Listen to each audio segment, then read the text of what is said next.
to the understanding and interpreting the results of the placement test.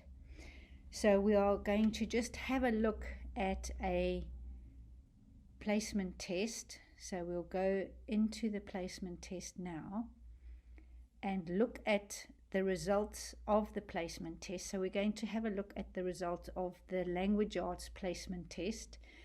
So first of all, to say that if a child is 8 or 9, remember the online curriculum only starts from level 3 or when they're 8 or 9 years old, year 4 in England. So there is no curriculum for children below that age.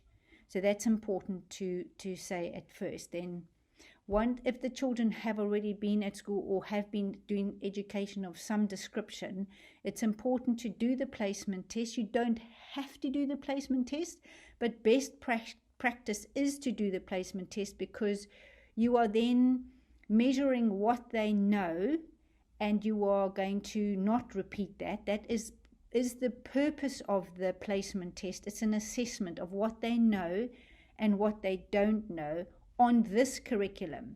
So if you've been using any other curriculum, you're obviously comparing with what they've been taught and understood in another curriculum, and then what is available on this curriculum.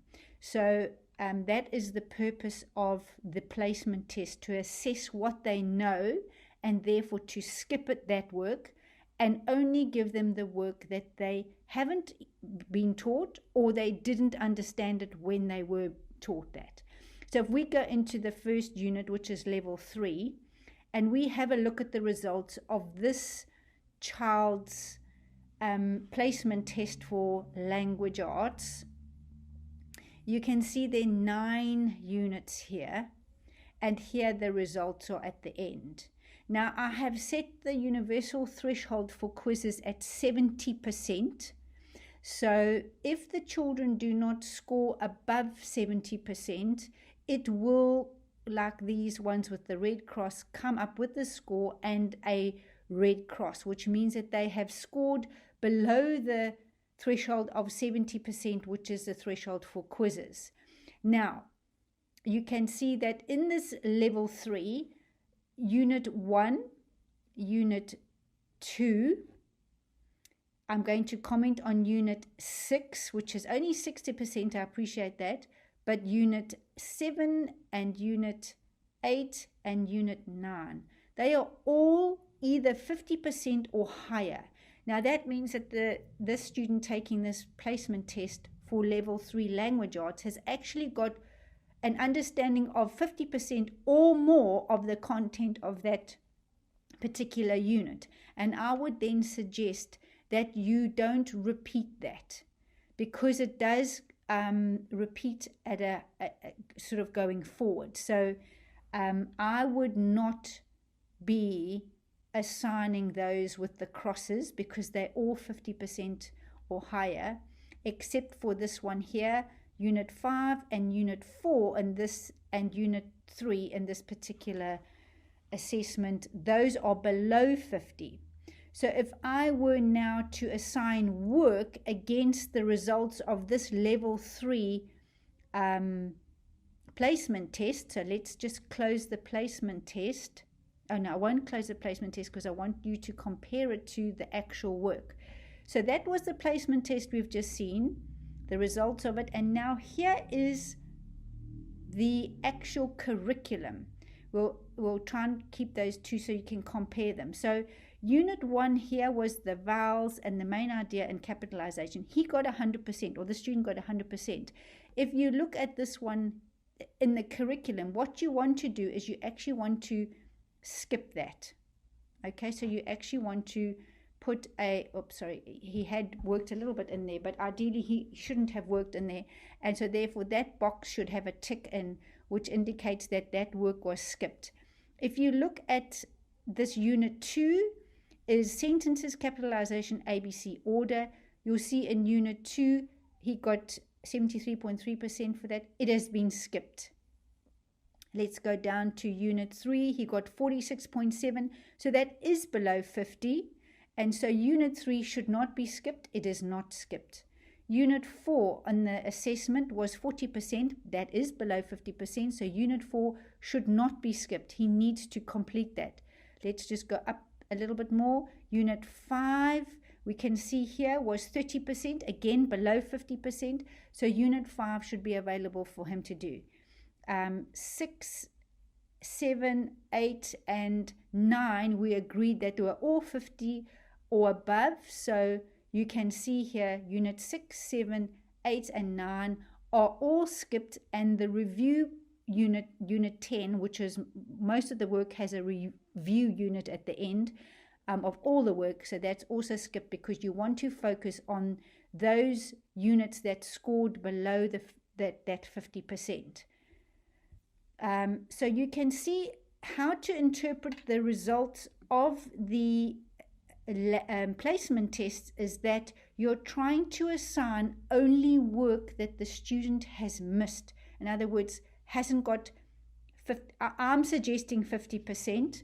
If you want to make it 60%, then you may want it to have included that unit as well.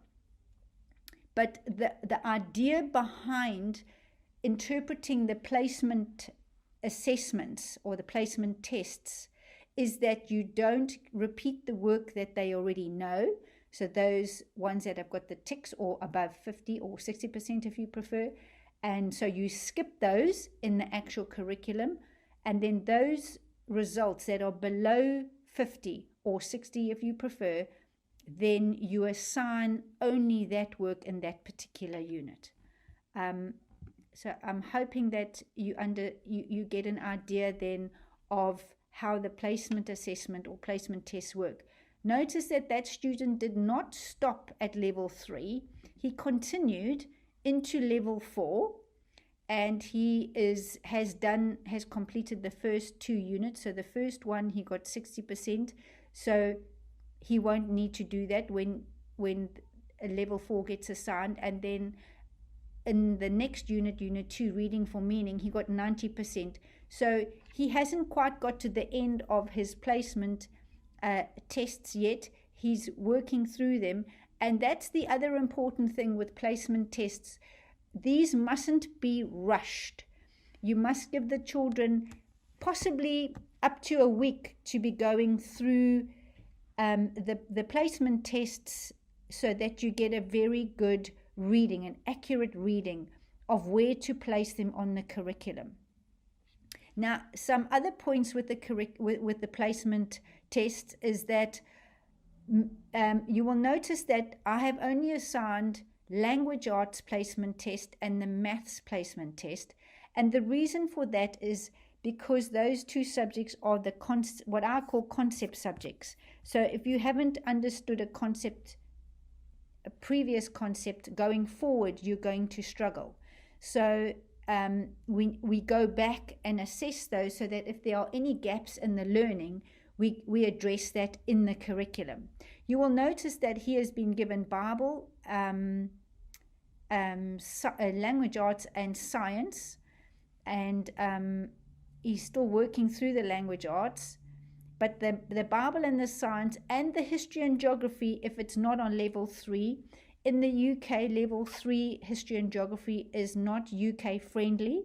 So you will need to do the CGP books, which is one resource that you can go and use instead of working online. It is very American and therefore not suitable to use for children at that level. Rather, the textbooks are better because they localized history and geography, Vikings, Romans, and so on. So normally I would assign the 3 other subjects of our 5 core curriculum, which is the Bible, the science, and the history and geography. I would assign those at the chronological age of the child or the reading level of the child, so that they can take a break from the placement test. So maybe they want to work a little bit on the placement test and then take a break from the assessment and work on the actual curriculum, because you will appreciate that just doing quiz after quiz after quiz after quiz is necessary, but at the same time you want to get the best result. So you want to give them a break from the actual assessment quizzing to some curriculum, so that they get engaged in the curriculum, they know what's coming, and they get to enjoy the curriculum as well as taking the placement test. Another important thing to remember with the placement test is that explain to the children why they are doing the placement test. Explain to them that if and when they do well, that work gets skipped. So it's very important that, number one, they focus. Number two, they do their best. Number three, they don't guess the answers. And number four, that they understand the better that they do in the assessment, the better it's going to carry forward when you place them onto the curriculum, onto the online curriculum, and they've skipped that work that they've understood, so that that you get their buy-in while they're doing the placement test, so that they give it their best shot at it, because it's kind of key transferring this information onto where to be placing them on the online curriculum. So it's very important that they understand that when they're doing the placement test. And then you would follow the same procedure in the maths when you're doing when you interpreting the results of the maths. So there we go. There's this assessment of this particular student. Here are the results. Again, that one's a cross, but it is above 50, doing well in those there. There's one that's below 50, so you would assign level 3 in the maths, but again, you would skip all the units other than unit 7 in that particular level. So let's have a look at that in the actual maths curriculum itself. So you'll notice everything's been skipped except unit 7, which he needs to do.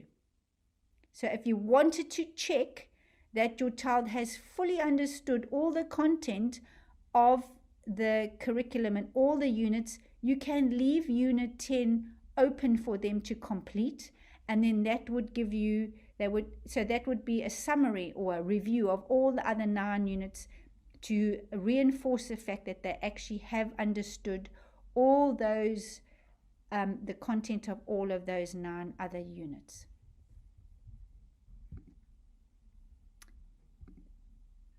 Thank you for listening, and I trust that you understand how to interpret the language arts and the maths placement tests. We do have the placement tests for the other subjects. You are welcome to use them, but as I say, when you are using different curriculum and you are trying to compare them, that becomes quite difficult. So as a general rule, I do just the language arts and the maths, and then I assign the other subjects to the students so that they can take a break from the testing and go and do their subjects and enjoy the curriculum until they've completed those placement tests, and then you can archive those placement tests and assign the curriculum in the maths and the language arts, and they can continue with all the curriculum at the same time. Please give them regular breaks. Please make sure they've had lots of sleep. Please make sure they drink lots of water as well while they're doing these assessments. It's very important in placing them correctly onto the curriculum. Thank you and enjoy, and all the best for the placement tests.